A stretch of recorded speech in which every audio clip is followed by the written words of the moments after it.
Okay.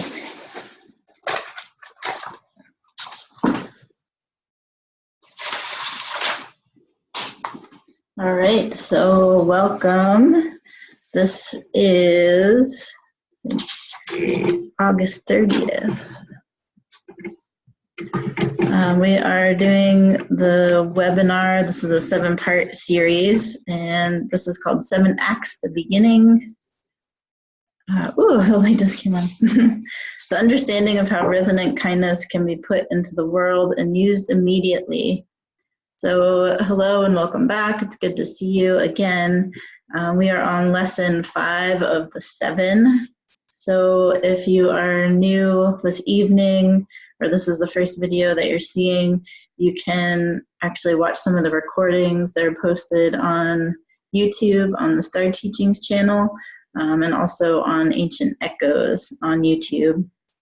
So this is the 5th lesson. This is called The Strings of Light, How Everything is Connected. So for those of you who are new, welcome. For those of you who are returning, welcome. Thank you for participating. Tonight we will hear from David Lonebear Sanipass. It's an honor to introduce him once again.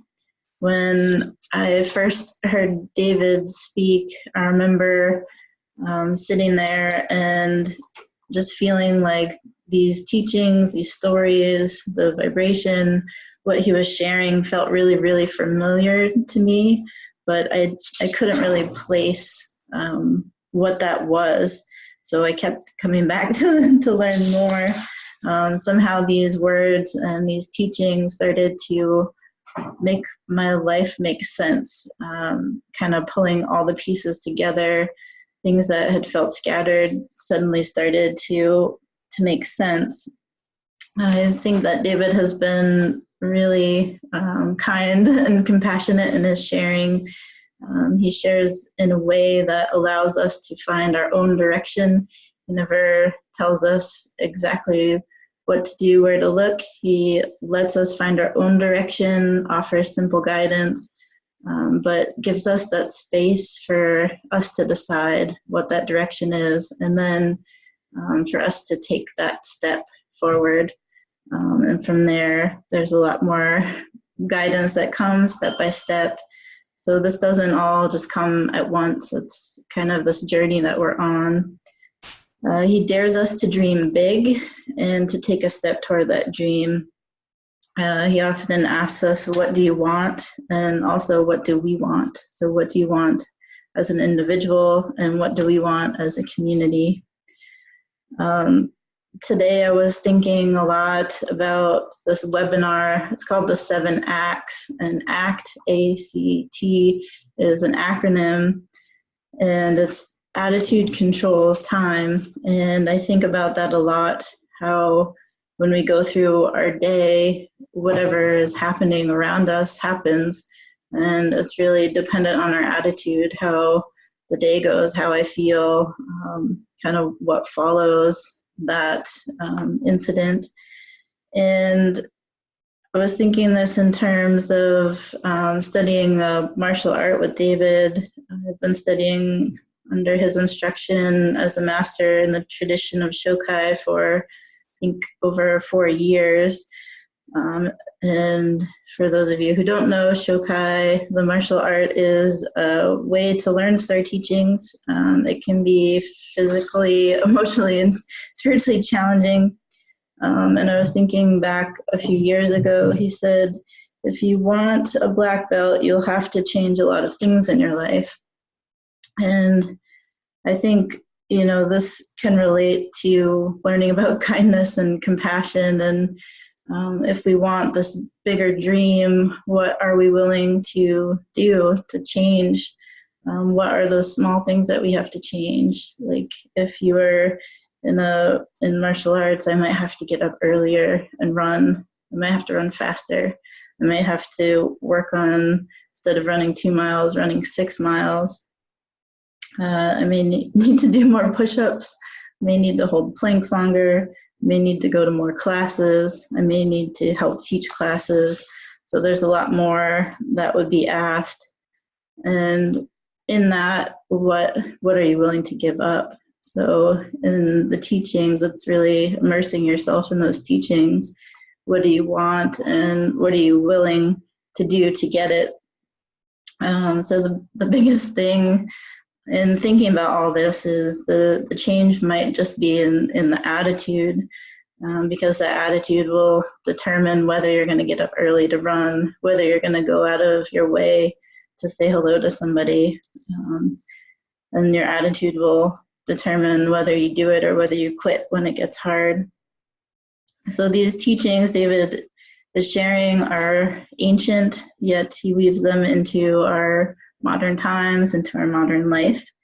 What he has to share is important, so I'd suggest writing this down. Get out your journal, pen. Get out your journals and pens so you can take notes. You don't have to write everything down, but the more you write down, the more you will have to go back to later. It helps you to process what's coming in. It goes through your own nervous system, and then you put it on the paper so you can learn it and understand it. It's gone through you. So David has spent his entire life preparing to deliver this message, and it's up to us to receive it. And it's up to you what you choose to do with it. It's up to us as a community what we choose to do with these teachings. So tonight, I'd like to welcome David Lonebear Sanipass.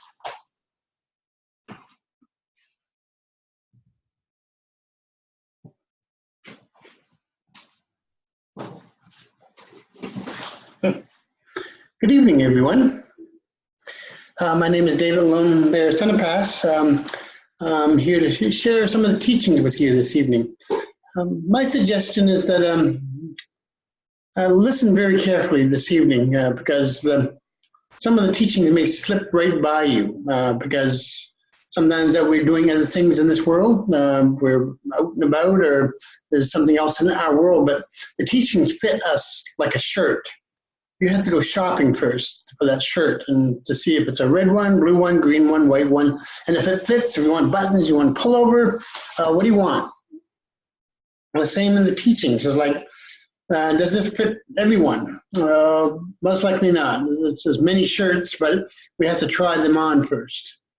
I've been doing these for a while, and just thinking today on some of the things that I was being talking about this evening.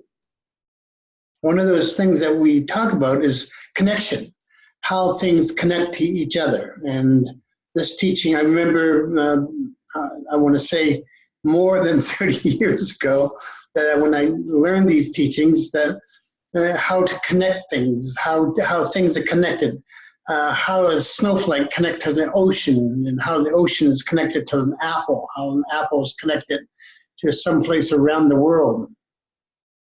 We don't make these connections very often. We have a tendency to forget different things in the different teachings. We go through different masters, we go through different teachers, and we get 1% and 1% of the teachers and come up with our own theory. And by doing that, well, I know the world because I've learned from teachers. I've learned from a lot of different teachers out there. And that connection with all the different teachers, we want to try to make them apparent. So, my goodness, that person talks about kindness, just talks about love, just talks about compassion. That's not a very much connection. A lot of the connection I feel that we are doing now is more of a spiritual, physical feeling that we do. That's really hard to talk about because some of our lives are been going on forever, and the situations our life been going on, and we're just coming up to awakening. Maybe that we started a past many years ago, and that past kind of dried up, and we forgot about it, and we went and did other things. That's kind of like what I'm doing sometimes. I feel like I'm on a road, and feels like that road comes to a dead end, and it comes to a path, and it comes to a little a path going by the river or something. But that's life. If we look at life and the physicality of the life and how we fit into this life, we're like a tree. A tree grows as a little bud or little tree that grows up, but those roots sink deep into the ground. But there's other things that make a tree that we don't really realize. We can see the physical part of the tree, the root and the leaves and the seasons of it, but we don't see that past of that tree. When we look at a tree, we just look at it. That tree might be at least 100 years old or more, but the ancestry of that tree is thousands of years old. We never see those trees that in that past. It's just like our life. We always getting a re-kick or a restart of their life and waking up. So now I did all that stuff. Now here I am. Now just getting on to a different part of my life. Well, it's all connected. It's all connected to thousands ancestries in your life. It's that light that's it's like a light fiber. I've been working with light fibers the last couple of weeks. I use light fibers to pass through information through a computer to another computer so I can understand it faster.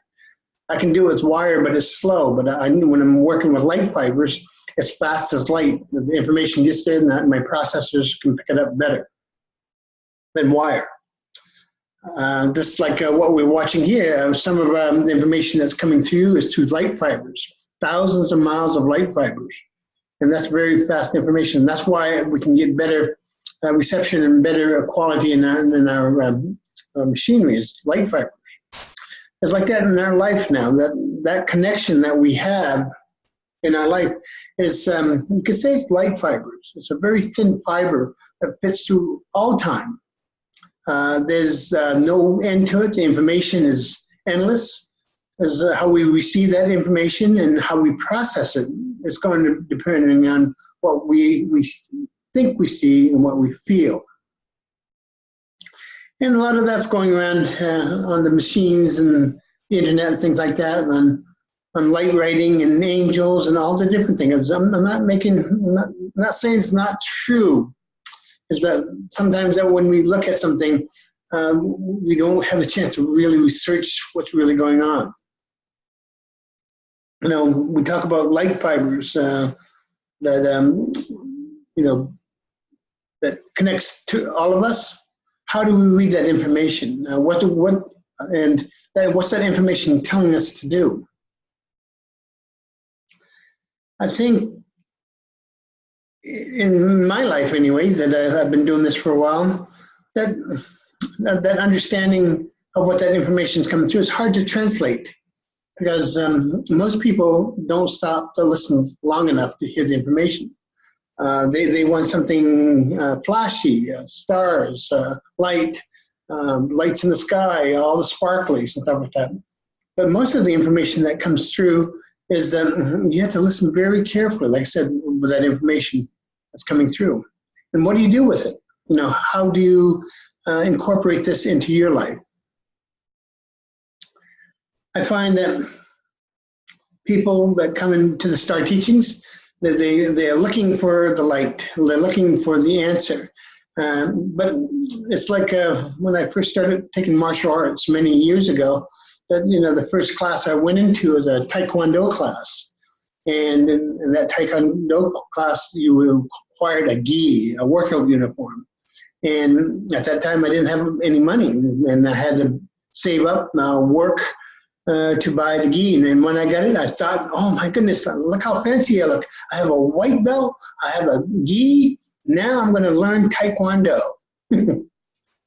Wasn't I surprised? When I went in there, the first thing we had to do was learn how to stand and learn how to stretch, learn how to do push-ups, all the different things that I didn't think was going to be so hard, because I wanted to learn all the fancy stuff, the jump kicks and side kicks and all the stances, and I wanted to be like Bruce Lee, But that didn't come the first day. That didn't come the first month. That didn't come the first 6 months. In order to learn how to kick, it took me almost a year to 2 years to have a proper kick. And that's just over and over and over again. And that was up here. And being devoted to the exercise and running and everything else, that was a part of Taekwondo, but it wasn't all of it. Then you had to learn how to stand. You had to learn how to be able to punch. You had to block to be able to run and all that. I didn't think that was all part of martial. I wanted to be like in the movies. I wanted all the fancy stuff. That didn't come either. I mean, I spent almost 3 to 4 years doing that. And still, I wasn't like for the movies. It was like, and then I think at that time I made it to green or brown belt, and still it wasn't there. It was all depends on me. My instructor said, we get through this class. Remember, this class is only 5% of the training. I said, 5%? How come they're not showing me the fancy stuff? The fancy stuff was 95%. That 95% is that I had to go out and train on my own. Before class, I had to be able to run, do push-ups, do physical shape, to be able to practice when I'm not in class. There's practice outside the class. And when I started doing that, I noticed progress in class, that I was actually being able to kick and instruct. Because I can instruct you to a certain point, and if you come to me to practice, but I can't teach you all of it. That 95% is you. That 95% is when you teach somebody else. We're all teachers, but we don't. When I first started class, I thought I was going to be coming out there with a black belt and a certificate, and everybody's going, oh, watch out for him. That took years of training to do. Maybe a lot of it was learning how to fall again and getting hit, and then bloody noses and the sore arms and all the different things that I learned how to do. But when I started teaching, I realized, wow, if I start teaching, I know what I'm teaching because I've done it over and over. And that's all we can do in this world, is that we can know what we know and be able to teach what we know. And that's pretty well narrows it down. This is what the Star Teachings is that the light and all the different things out there are great, and we can say different things about it. But if you don't immerse yourself into the teachings, that 95% is going to be you. And I can only teach you that 5%. It's like driving a car. When we first started driving the car, and we were so excited to get in that car, and we thought it was going to drive right off. But we made all the mistakes. We had an instructor. Hopefully, you had an instructor beside you. My instructor was my dad. How to learn how to drive a car, and I made all the little mistakes. And you're driving the steering wheel. Remember, you going up the road like that. But it was like it took months and a little bit of time to do that. But now, when you drive a car, you don't even think about making mistakes. You just think, I'm going to keep on the road. But you make mistakes 95% of the time. Is that 5% that you correct yourself? You stay on the road. Because our mind is the one that's correcting it now. We don't even think about it. Try flying an airplane is the same way, or a skateboard or a bicycle. That when we first start anything, it's very rough. And that's just like the Star Teachings too, is that it's not rough, but it's like when you first get in, it's like if you feel good, it's great and everything else, but it's part of that, anything else. It's the process. You have to be immersed into it, to be able to listen to what's going on, to be able to teach what's going on. I know a lot of people come to me, I know what the Star Teaching is about. Oh, great, you can tell me because I don't know myself. There's a lot of it is being able to work with community, be able to understand what you want in this life, to be understanding where you are in this life, and if you want to go further, or you just want to be in community. That's all part of the Star Teachings, is being able to do that. And there's a technology that we use in the Star Teachings to be able to have a community of understanding, to be able to learn from other people, and be able to bring your teachings into the teachings itself. So it's all a process. I call it a spiritual process. So this last week, we've been haven't been home. We've been traveling a little bit, only seeking, I would say, spirit. It's just understanding where we are coming from today and what we're going to be doing. We have a very busy fall coming up, and goes right into the winter, into the spring. So I think it's going to be very important that we have the teachers available, because this is going to go viral here very soon. We've been getting a lot of messages and a lot of people that want us to come where they are and be able to offer to start teaching to them. I just want to thank today to make this possible is the council. The council is a spiritual council. They look at the information that's coming through to you, and this is how that I speak is through part of that council is that information that's coming through, and the board of directors. So we have a great board of directors, and if you're listening tonight, thank you, thank you, thank you. They're on their toes. They're making some other things possible, and anything I can do for you, please ask, and hopefully I can do something. So thank you, thank you, thank you. This journey that we are on, sometimes it seems rough. Sometimes it doesn't seem like we're going anywhere. But since the last 6 months to the year, that we have been getting a lot more people interested. People are acknowledging the STAR teachings and want more information and how they can get the information. We are working on that at this very moment and getting the information out to you. There's a lot of, Jacqueline will get back on here after when I'm done and might give you a schedule on how to get involved and where to send the information.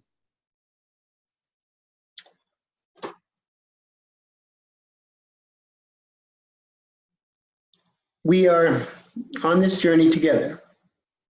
I know that it takes participation to do this. I mean, we can say we're in support, but if we don't step forward and being able to offer some of your information and to put it in the community's information, this won't work. It takes a lot of participation in the community.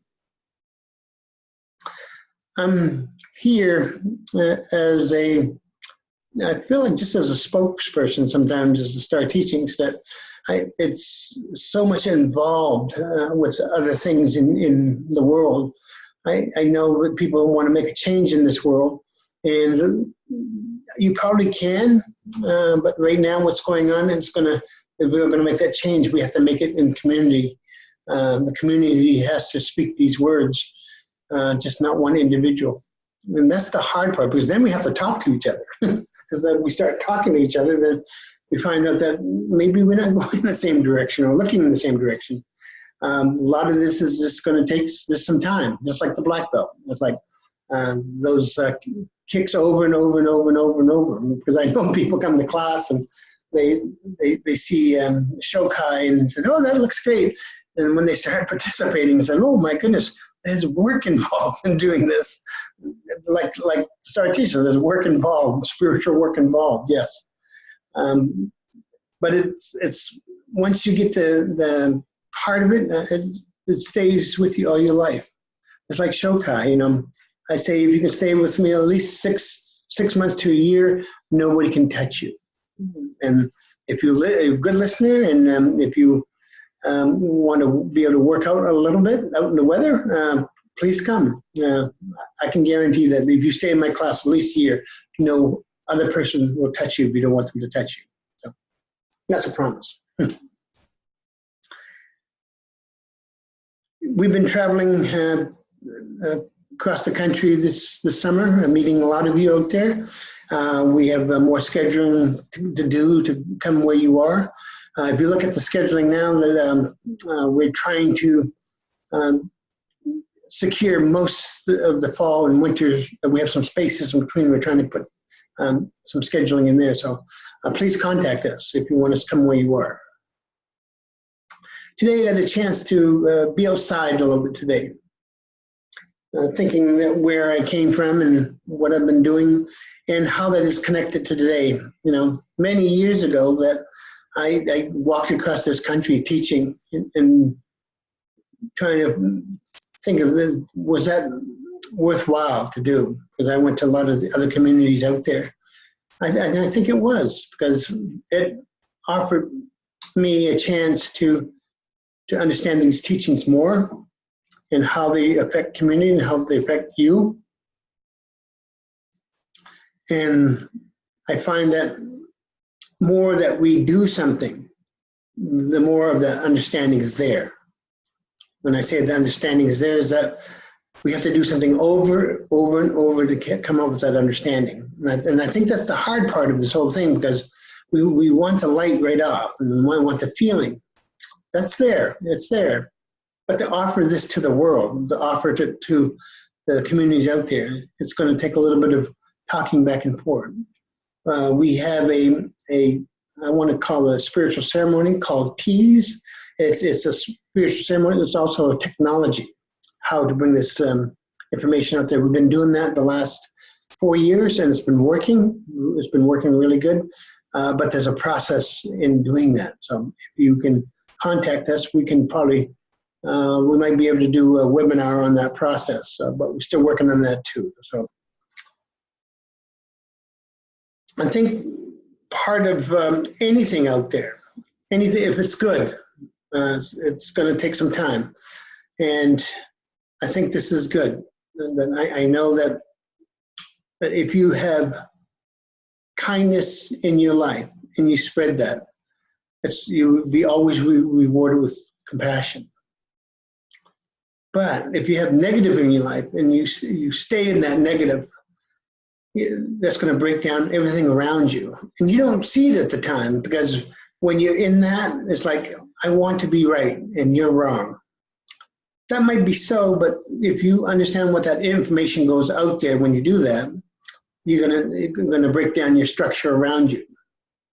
And I've seen this happen time and time again. It's like when you start pointing fingers, they said there's 4 more pointing back at you, 3 more pointing back at you. But this is not a blame game. And we want to do that sometimes, is blame this person, blame that person, and try to drag the past into your situation. And the only winner that comes out of that is negative. And that negative, when that breaks down, you lose everything around you. And that's easy to do. You know, I've worked in that negative before, you know, and it seems like that more that you want to be right, more that you find that you're wrong.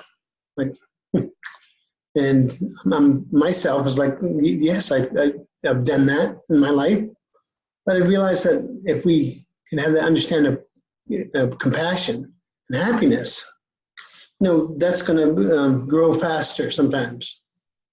They say 1 word of negative will tear down 10 words of positive. So if you're building a structure, negative is not exactly a good building structure to build it with.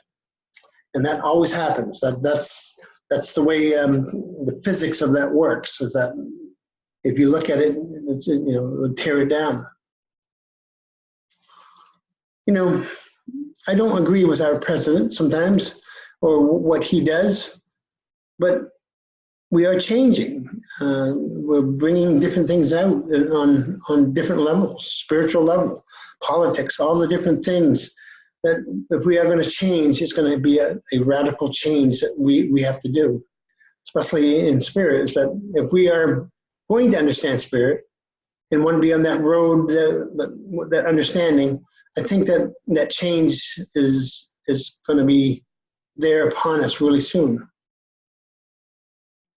You know, I'm from the Mi'kmaq community, and I see all the other Native communities out there. You know, I think we should start making ourselves known. We have different leaders out there that are teaching. We should come up with some sort of conference on kindness or something, and to bring all the nations together. I think that's hard to do because, you know, as a traditional person myself, that I find that dragging up the past, you know, we do it over and over and over again. You know, it's like that's negative stuff. We can have our spirituality back. We can have our language back. We can have our honor back again for the communities to see. But that's hard to do right now. You know, invited to a lot of gatherings and powwows, and I find that most of those gatherings, there's no natives there, and some of the powwows, and that's sad, you know. Sometimes I don't know. On that negative part, is like, why? Just because as natives we don't speak up loud enough and to keep our heritage and to be able to keep our traditions. But that's positive. I'm very proud to be a native, and that's a positive thing. I found out. At one time I used to use it as a negative thing because I used it as they took things away from me. They took my language, they did this, took my land and all that. And found out that all I was doing was complaining. Nobody listening. As a Native American, that I'm supposed to be in a little more contact with the earth and the creator and everything else. And I've been getting fuzzy reception from the creator and God and all that thing. And blaming God, blaming the creator for my situation. I have two hands. I have a spiritual self to myself. Is that I find that kindness is a deterrent to negative. Is that if I am kind, I find that it goes further than negative, because I can complain a lot, and that's all I'm just complaining, making noise. How do we spread kindness?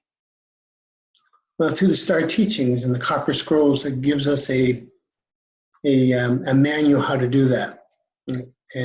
But it's going to, just like the martial arts, it's going to take him sitting down and listening to what's going on here. You know, I see a lot of things on the internet of just craziness and just different things that we do. We want people to like us, and we have that little button, you know, like. But who's telling us all this? Who's giving us this technology? And how are we using this technology out there? I think that technology that we have, that, you know, you think about 30 years ago, if we can imagine that technology, and I think about that too, is that if I had that technology, I can change the world, I can do the two different things. But we haven't been doing that, you know. I think that when we make a profile picture, we have 1,000 of us on the profiles. You know, put your grandmother, put your baby, or put your dog or something, or, you know, change this machine up so you can see a difference in how we look at each other. You know, most profile pictures don't look like, you know, the person. Because I see people's profile picture and I meet them. So, oh, what did you do? Because we have Photoshop and all the different things.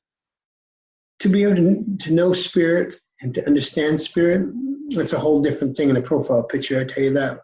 Is they know your kindness. You don't need a profile picture for that. They know your compassion, and they know you're happy. I think that feels good sometimes when somebody comes up to you and says something kind, you know, even out of the blue. You know, going through toll booths the other day, and usually I give them $2 to pay for the person in back of me. The person in front of me paid for mine, so I paid for the person in back of me. I don't know, it was a chain, but it felt good. It felt good, so somebody doing an act of kindness for me. And sometimes that's selfish to do that, but it does feel good.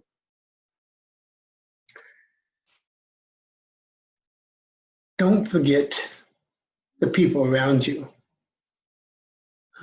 Because that's sad sometimes, that you involve yourself in somebody's life and they don't acknowledge you. And I feel that's sad sometimes, because I've been around a lot of people, and when they stop acknowledging you, and then you don't feel like very much. So I look at people around me and I said, I want to acknowledge those people. I want to be able to give them part of kindness, to say they acknowledge in this world. That's sometimes that's hard, because we're so caught up on that profile picture, you know. You look at mine, I think my profile picture is like 20 years ago. I'll change it when I can figure it out. Technology. Put a profile picture of somebody else on there. Your grandmother, your mate, or somebody else. Sometimes I put my dog. Yeah. So.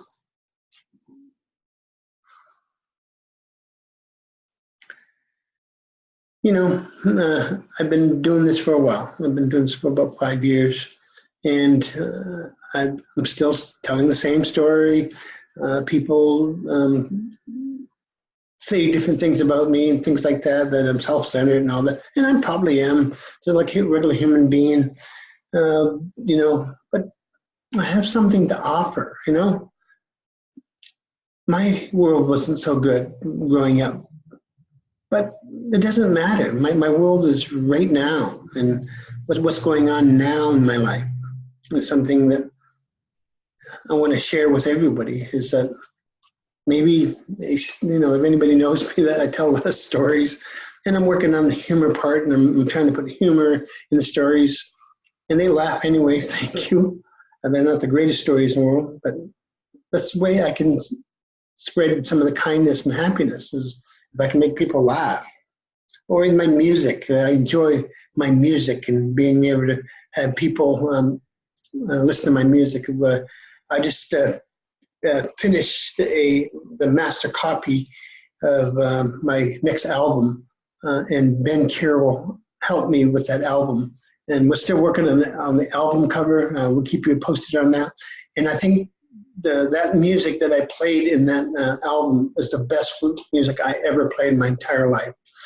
I don't know, with Ben and I, that I felt like I was relaxed. It wasn't like my first CD. My first CD that I put out there, it was forced, and it didn't have the spiritual quality to it. It sounded good, but you wait until you hear this one.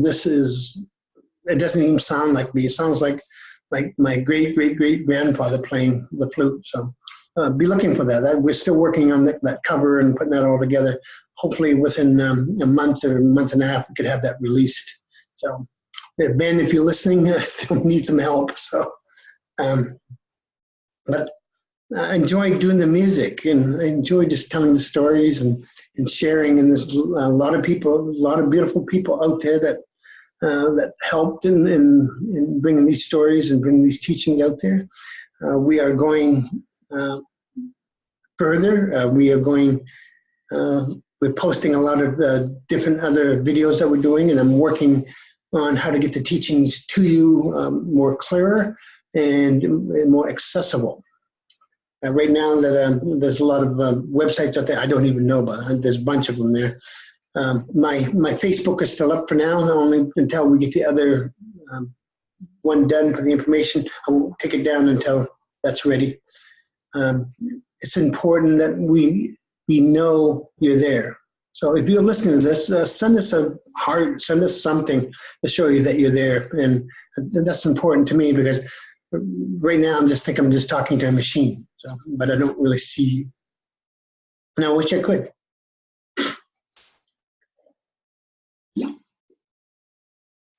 Cream soda. I wish I can see you. But it's like anything else. This part of are we using this technology for good? I hope so. It's been a great summer. I have had a chance this week to sit down and think about that. I am physically tired, but I'm still going for the stars. I think I'd be doing this until my last day on this earth. And hopefully that's until 101. But I just want to thank you for listening tonight, and the connection of that light. The only way I can explain it is those light fibers is that we're all connected to the apple, to each other, to the universe on that information. It's how we translating that information. I think that's the very important part of this, is that information is coming through somehow. It's coming through space, it's coming through spirit, or it's coming through community. And right now, that information is coming through this machine. I know that I'm hoping to see all of you, and I know that there's some things scheduled. Please come to these events, because a lot of things are going to be shared at these events. When I talked about the copper scrolls, we haven't even scratched copper scrolls on these teachings yet. A lot of the information coming out is very little information, and some of the technology and some of the teachings. I've talked to many out there on what's in the copper scrolls, and there's some events coming up really soon that I'm going to get more in depth in these scrolls so we can have a better understanding of what's written in them. So when I say written, what's in them, it's not written, it's a vibrational language. I just want to thank you this evening for helping out, and I hope that I see you really soon. We're going to be on again next week. So contact us, and thank you. And I hope your evening is good. Thank you. Don't go away.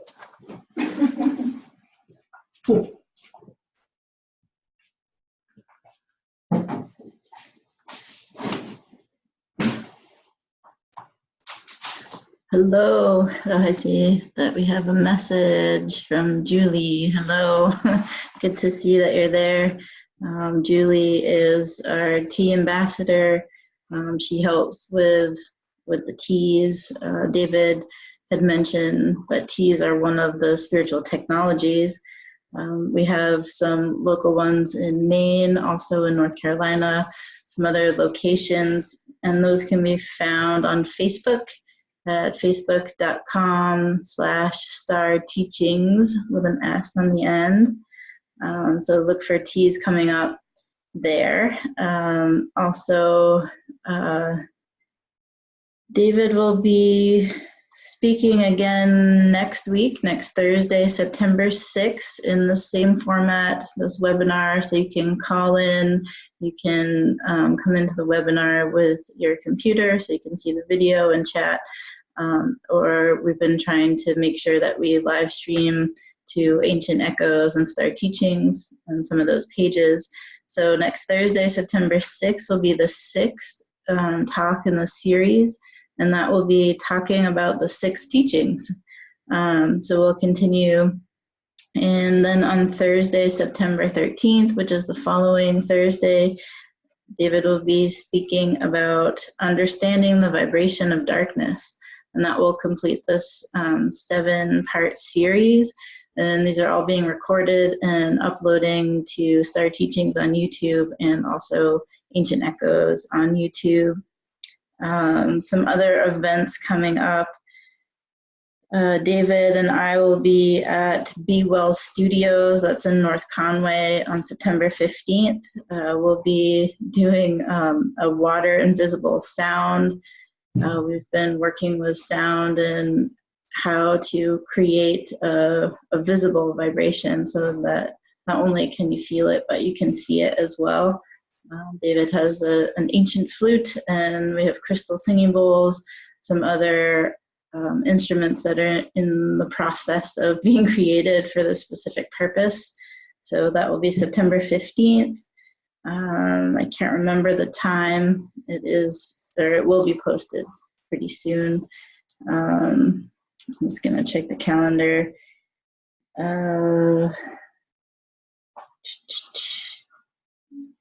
And then things are kind of filling in, and we'll keep you posted. The next thing that I know for sure is that there'll be a teaching session in Western Massachusetts on the weekend of October 19th through the 21st or 22nd, and we'll get those up and posted on Ancient Echoes and Star Teachings as soon as we can. So thank you so much for joining us. Thanks for sending in your messages, your questions. David has been very busy, and we've been trying to go through all of the messages that are coming in, pulling all the similar questions together so that we can collectively answer some of those. Some people are requesting personal meetings with David, and I just want to share that at this time it's just not possible for him to meet with everyone or to even respond to all these messages personally. So thank you for reaching out. We'll do our best to stay in contact and to answer your questions. And again, thank you for all your patience.